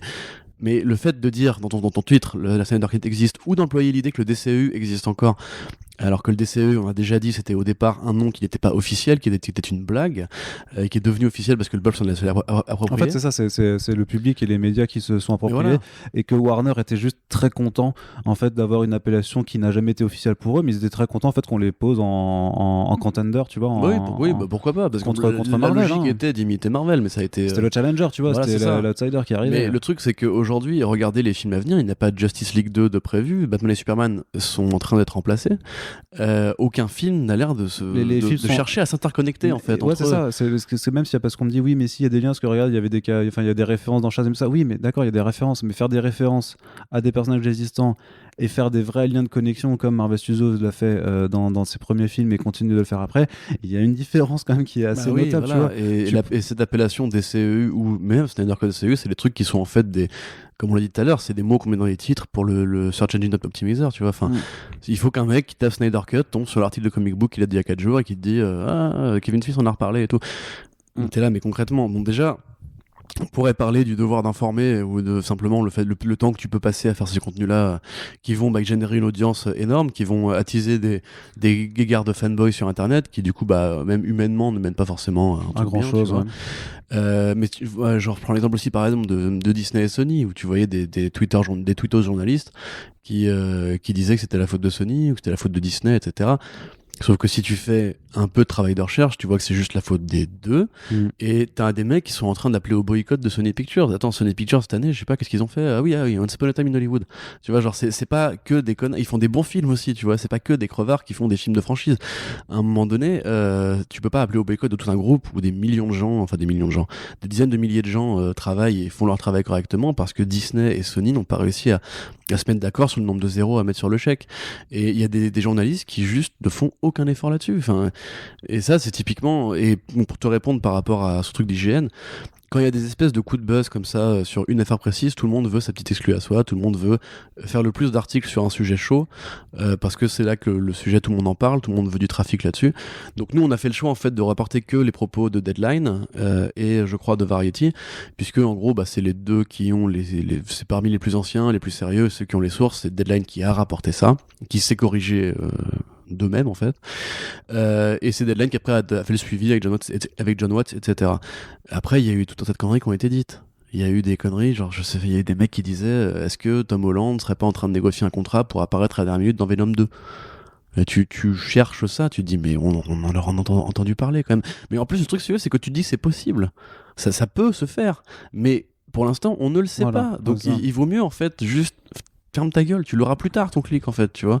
Mais il est important de capitaliser sur un moment précis, un moment T, comme les sorties de Blu-ray qui génèrent toujours des 5-6 articles en plus avec chaque bonus épluché, etc. Ce qui du coup permet de refaire parler du film, etc. Mais t'as envie de dire que c'est limite du public rédac, tu vois. Enfin, c'est faire la promotion d'une sortie parce qu'il y a des bons trucs qui sortent, les scènes coupées, moi j'adore, tu vois. Mais genre détailler ce qu'elle a dit dans le commentaire audio, je trouve que c'est voler en plus une partie du contenu aux ceux qui ont acheté le Blu-ray. Personnellement, en tout cas, moi ça m'intéresse pas comme contenu. Mais pour le coup, il y a vraiment en fait un travail qui est mobilisé et motivé uniquement par le fait que on est dans une guerre économique, comme tu disais tout à l'heure. D'ailleurs, j'y réfléchis. En fait, ce serait plus Conix Blog, tu vois, si Combini nous rachetait. Ouais. Ou Conbix Blog. Ouais, c'est bizarre. Ouais, j'aime bien. Ouais.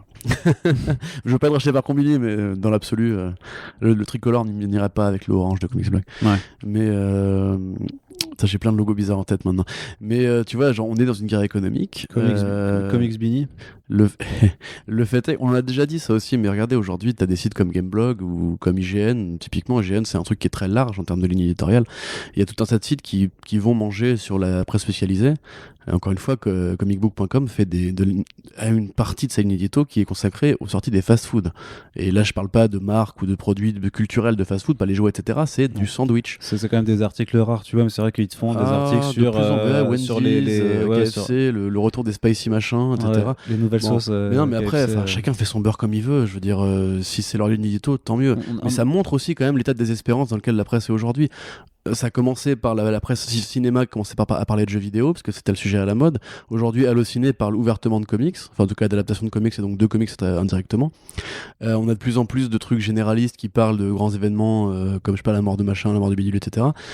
Et au final, t'en es à un tel niveau, et de manga, parce que le manga pareil c'est très viral, on en est à un tel niveau en fait que du coup les mecs commencent à aller chercher au niveau de l'alimentaire pour continuer à être dans la ligne éditoriale. Donc on est vraiment à un moment donné où en fait tout le monde cherche à générer plus de trafic. Et le clickbait en fait, et c'est là que je suis d'accord avec toi, c'est dangereux, c'est qu'il n'y a aucune autorité qui s'attaque à ça en fait. Il n'y a pas de régulation en fait du clickbait. Il y a la loi sur les fake news, on va pas se mentir, même si elle est appliquée un jour, elle s'intéresserait au sujet politique.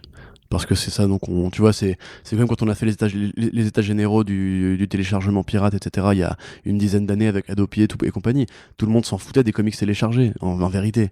Ce qui effrayait les gens pour le téléchargement, c'était le cinéma et la musique, c'est tout, parce que c'était deux lobbies beaucoup plus puissants.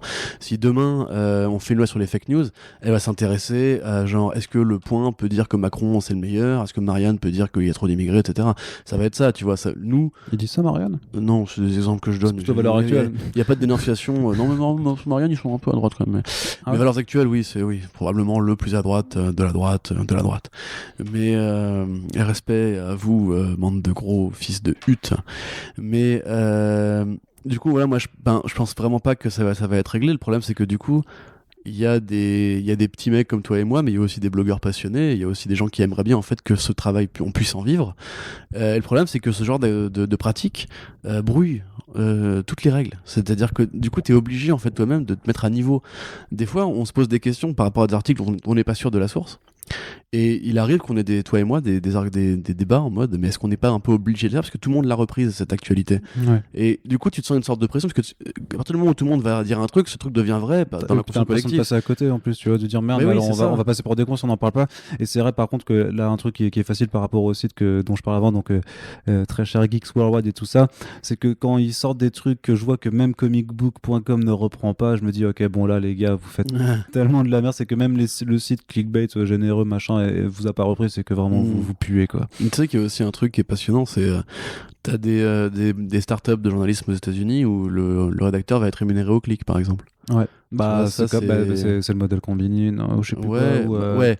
Mais Comment ça s'appelait ce truc Combini offre différentes formules Non, non, de c'était pas travail, Combini, hein. c'était là ce qui s'est cassé la gueule. BuzzFeed C'était BuzzFeed France là qui BuzzFeed avait France s'est fermé. cassé la Ouais, gueule, bah, ouais. je crois que c'était ça qui fonctionnait vraiment au clic. Ouais. Et Mademoiselle, les trucs comme ça aussi, je crois que ça fonctionnait. Mais ça, tu vois, un peu comme c'est ça. typiquement c'est une incitation tacite à faire du contenu qui va être juste de divertissement. Ouais.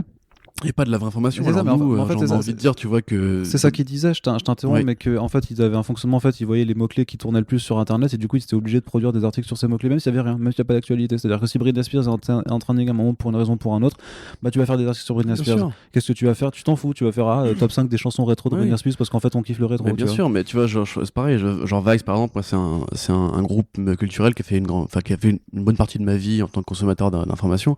Mais tu vas sur la chaîne YouTube de Vice, c'est un peu Racolorland, tu vois. Enfin, c'est genre c'est des vidéos sur les flingues, c'est des vidéos sur la drogue, c'est des vidéos sur les tueries, c'est des vidéos sur les armées, c'est des vidéos sur etc. Pour un truc qui s'appelle Vice. Mais c'est tous les sujets, mais voilà, mais ils en jouent parce que du coup ils ont une culture un peu rock'n'roll et un peu dénonciatrice qui va s'intéresser au côté un peu sombre du genre humain.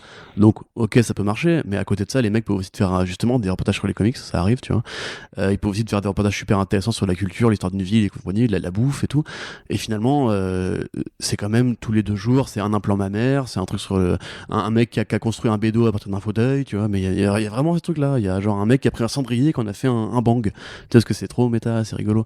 Et tu vois, et ça c'est pareil, ça c'est du racolage.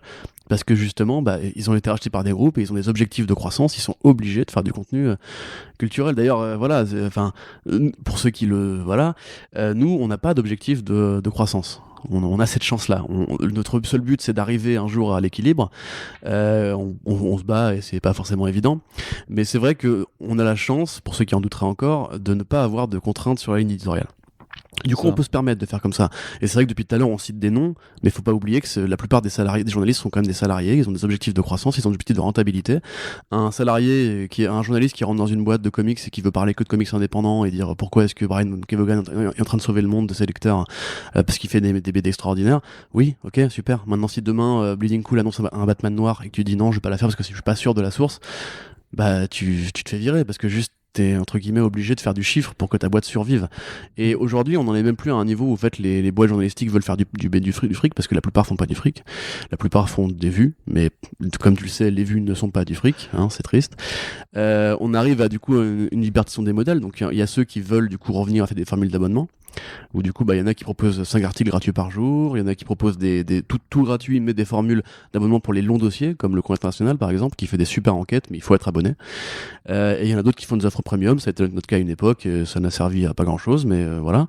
Et de l'autre côté, il y a ceux qui justement sont obligés de clickbaiter, parce que, enfin, obligés, t'es jamais obligé, mais compter sur la générosité du public, ça ne marche pas. Voilà, nous on a vu le nombre de gens qui ont backé pour Comics Blog par rapport au trafic général de un mois par exemple, le ratio est quand même très faible. Et on engueule personne, hein, chacun donne selon ses moyens.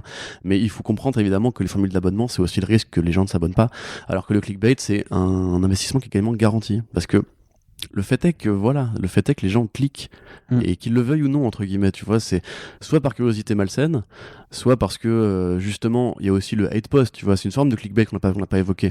Le titre par exemple, tout le monde aime bien un truc. Je sais pas, un mec fait un article sur Joker pour dire c'est de la merde overhypé. Peu importe que lui soit convaincu par ce qu'il dit, en fait. Le truc, c'est qu'il sait très bien que c'est un film qui a déjà des fans, qui génère une attention publique énorme, qui a déjà reçu des prix et compagnie. Donc tous ceux qui sont fans de ce film vont aller lire l'article pour voir quels sont ses arguments, voire encore plus pernicieux, vont aller lire pour s'énerver et le contredire. Et combien de fois on a vu genre des mecs qui retweetent des articles en disant c'est vraiment de la merde, le mec sait pas de quoi il parle, Télérama par exemple, il y a plein de trucs comme ça, tu vois. Même moi le premier, genre les trucs sur Greta Thunberg, etc., je les vois passer dans ma TL et je vois des mecs qui ont tweeté des articles mais orduriers, et je vais les lire, je clique dessus parce que j'ai envie de défoncer la gueule du gars, tu vois. Et c'est horrible, mais genre ça marche. Ça, c'est du clickbait aussi. C'est le clickbait par la provocation. C'est-à-dire prendre un sujet qui est hype ou qui est tendance, le défoncer ou faire un truc edgy, provocateur. Et pour le coup, on est, là non plus, on n'est pas complètement innocent, tu vois, parce que ça arrive que pour certains sujets ou parce que d'un coup, l'enviait qu'il y ait un article qui soit avec un titre dans la provoque. Tu vois, moi j'avais fait, Oui, bien sûr, ouais. par exemple, c'était David Mazouz qui joue donc Bruce Wayne dans Gotham, qui avait dit qu'il se verrait bien en Robin dans le DCU. Ouais. Et j'avais titré un truc du genre David Mazouz se verrait bien en Robin dans le DCU, et, entre parenthèses, et il est bien le seul, tu vois. Ouais, bien sûr. Ce qui est de la provoque, voilà, ce qui n'était pas très utile. Et en même temps, parfois. Moi, je m'écrase avec Arrow aussi. Ou même quand Marvel, quand Marvel annonce une ongoing Scream, truc, tu mets un petit haha parce que voilà, personne n'est dupe maintenant que Marvel, quand ils font quand ils annoncent des ongoing sur des personnages mineurs machin, en fait, on sait très bien qu'au bout de 6 numéros, ce sera annulé, voire moins parfois. Mais j'ai envie de dire que la différence, c'est que nous, on pense vraiment ce qu'on dit, tu vois. Alors qu'il y a des fois, vraiment, il y en a qui défoncent pour défoncer, genre. Ouais. Non, mais c'est un business aujourd'hui, tu sais. Je vous conseille d'ailleurs de lire, en anglais, ça s'appelle The Merchants of Truth, Les Marchands de Vérité, un bouquin sorti en 2018, pardon, l'année dernière, donc, qui revient en fait sur justement les nouvelles formes de l'économie des médias et qui explique vraiment que oui, non, mais le contenu provocateur, voilà, c'est un des biais d'accès pour générer du trafic, parce que les gens qui même ne lisent pas la presse vont lire parce que le titre en fait les énerve, les provoque, les trigger, génère un truc chez eux.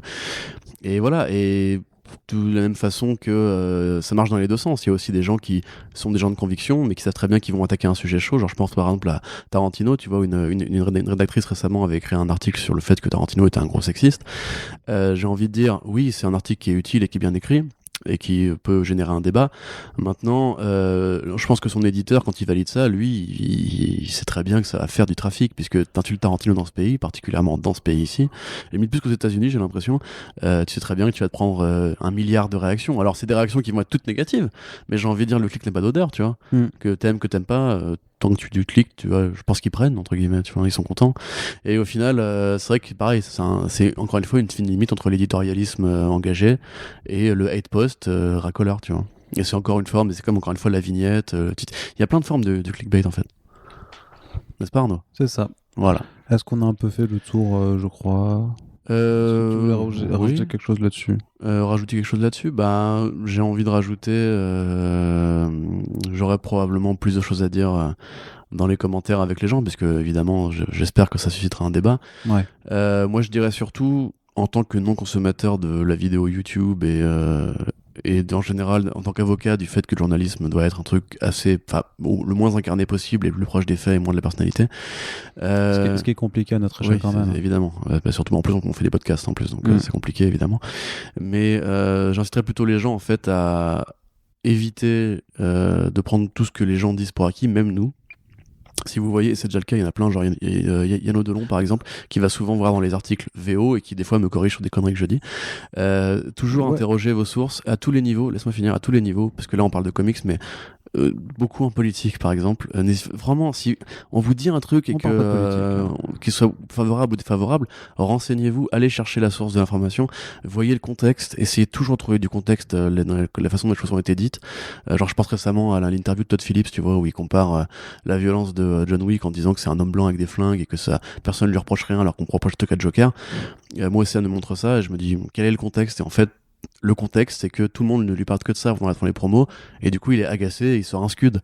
Je pense pas que Todd Phillips soit un mec qui déteste John Wick ou que lui-même croit qu'il y a un comparatif à faire, tu vois. Non, mais après c'est juste on va pas revenir sur Joker, sinon on va repartir pour ta carrière. C'est juste que il a très bien conscience de l'hypocrisie qu'il y a quand même à vouloir s'affoler de la violence de Joker, alors qu'un film comme John Wick et comme tous les films, enfin je veux dire, il y a Rambo Last Blood qui sort là, mais qui par rapport à son traitement de la violence, c'est bien plus complaisant sur le fait que tout le monde s'en fout de Rambo Last Blood, mec. Hein? Parce que tout le monde s'en fout de Rambo Last Blood. Ouais, mais voilà, mais faut être conscient que tu peux pas juste te dire un film est problématique parce qu'il montre de la violence, alors qu'en fait tout le monde le fait, machin truc. Non, mais attends, on en reparlera un autre jour, tu vois. Voilà, effectivement, là, tu démarres là.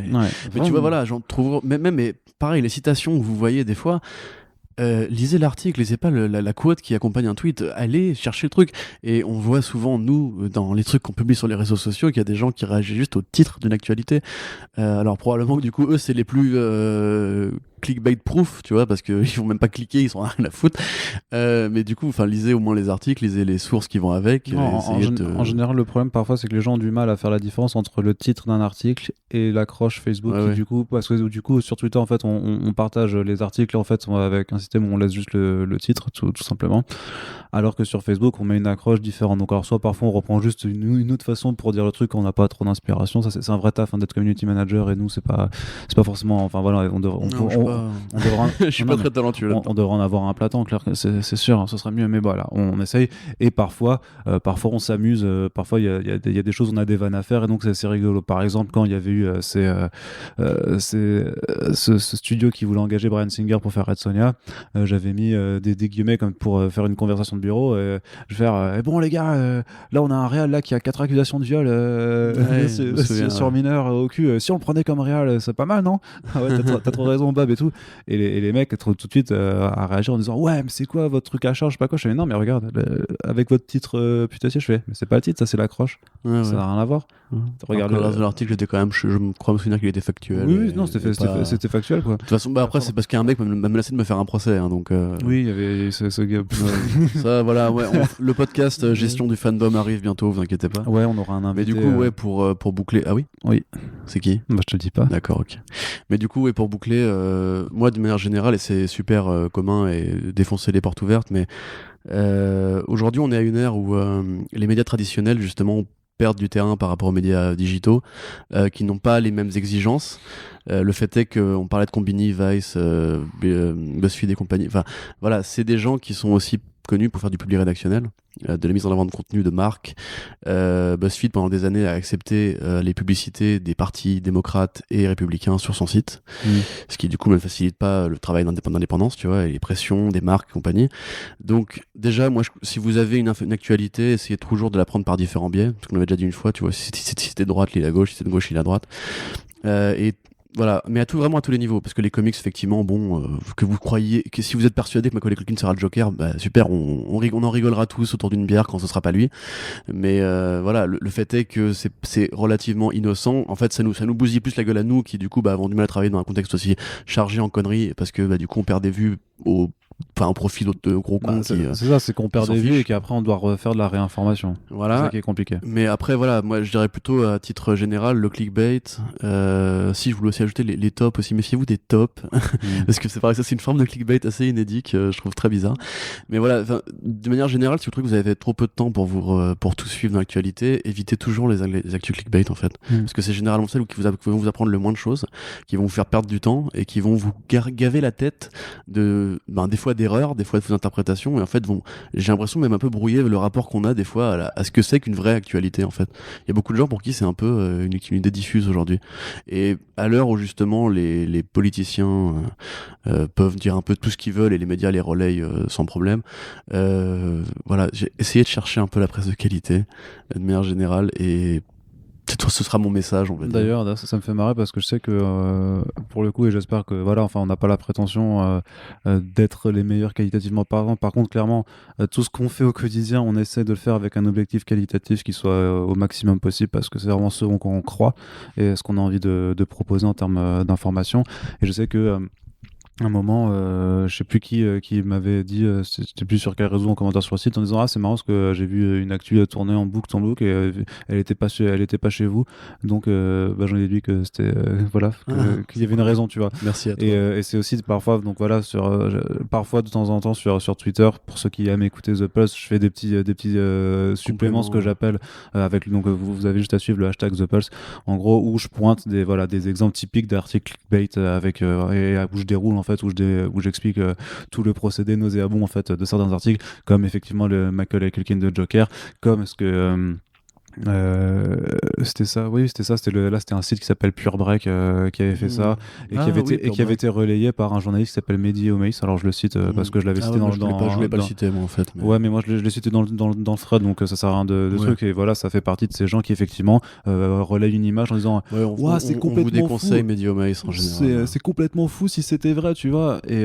ça alimente juste à faire du buzz. Et je sais que parfois je m'engueule entre guillemets avec certains gens en leur disant mais arrêtez, c'est important. Vous avez surtout, enfin, eux, c'est des gens qui ont en plus un nombre de followers qui est vraiment important, donc ils ont une vraie influence en fait sur la propagation de fausses informations au final, parce que ou de rumeurs un peu débiles. Et il y a déjà assez de rumeurs nulles et à la limite qui viennent de Geeks Worldwide ou de même à la limite à ce niveau-là par rapport à un like d'Instagram ou alors un truc que même Reddit relayait pas, tu vois, la Michael Clinton en l'occurrence, c'était un truc que même sur Reddit les mecs se disaient non, ça sent le bullshit, alors que Reddit en termes de rumeurs ils y vont, tu vois, c'est comme 4chan, tu vois, les trucs qui viennent de 4chan, non, bah tu les relayes pas, tu vois, c'est la poubelle d'internet.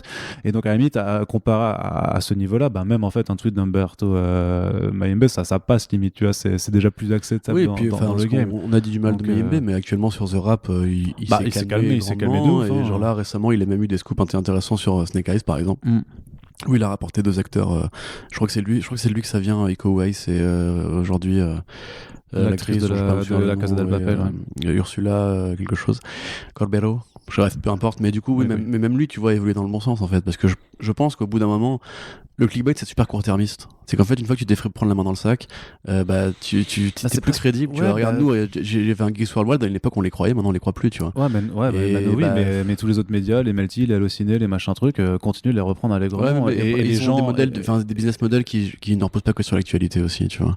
Melty c'est plus les tops, tu vois, typiquement, ou les trucs de lifestyle, mais comme Combini, tu vois. Mais alors qu'ils fassent des tops et de lifestyle et qu'ils laissent l'actu, quoi. Bah ouais, mais enfin c'est pas comme ça que marche la mondialisation, mon pote.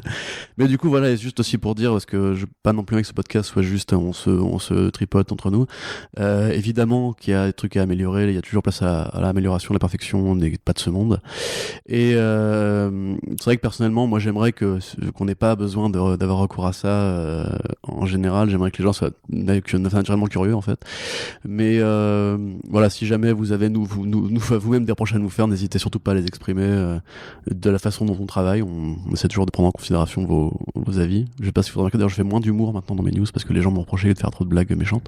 Oui. Du coup j'en fais moins. Enfin, j'en fais toujours un peu, mais j'en fais moins. Genre là, je suis là tout mardi. Je t'ai dit que trop de cynisme tue le cynisme. Ouais, voilà. Mais en tout cas, voilà, merci de nous avoir écoutés. Voilà, donc on milite toujours pour ce message de journalisme de qualité. Voilà, le prochain podcast, vous n'allez pas en revenir. Exactement. Un clickbait à l'audio. Bah, j'ai pas dit qu'il était l'invité, tu vois. Par exemple. Donc ça c'est une forme de clickbait. Invite quelqu'un à son prochain podcast. Voilà, exactement. Dans le prochain The Pulse. De qui s'agit-il? Là, je fais une tête surprise. Vous n'allez pas en croire. Effectivement. Et du coup, oui, on va se quitter sur ces belles paroles. Voilà, ça fait une petite heure et demie, donc c'est très bien. C'est un bon The Pulse, voilà, comme on allait faire. Donc, comme le dit Corentin, si vous avez des choses à apporter sur le sujet, qu'il s'agisse de votre rapport par rapport au clickbait en général, de ce que vous constatez sur Comicsblog qui vous plaît ou vous déplaît, parce que bien sûr, tant que vous n'insultez pas nos mamans, on est toujours prêt à discuter avec vous et avec vos retours là-dessus.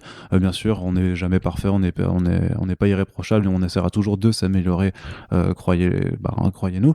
Et donc voilà, donc retour dans les commentaires sur les réseaux sociaux, hashtag ThePulse pour suivre un petit peu les compléments ailleurs. Hashtag Arnaud Rigaud pour ceux qui sont, et bien entendu, bêtes. Et toujours le plus important, ce sont les partages de l'émission, et c'est encore plus important pour The Pulse qui est quand même un podcast un peu plus personnel à notre échelle et qui est je crois aussi plus rare dans la sphère des podcasts de façon générale, et donc dont j'estime que c'est un contenu qui mérite d'être encore plus soutenu que les autres, même s'ils méritent tous de l'être. Donc voilà, je vous fais confiance pour nous faire vos retours et vos petits partages, ça nous fera très très plaisir, et je vous dis à très bientôt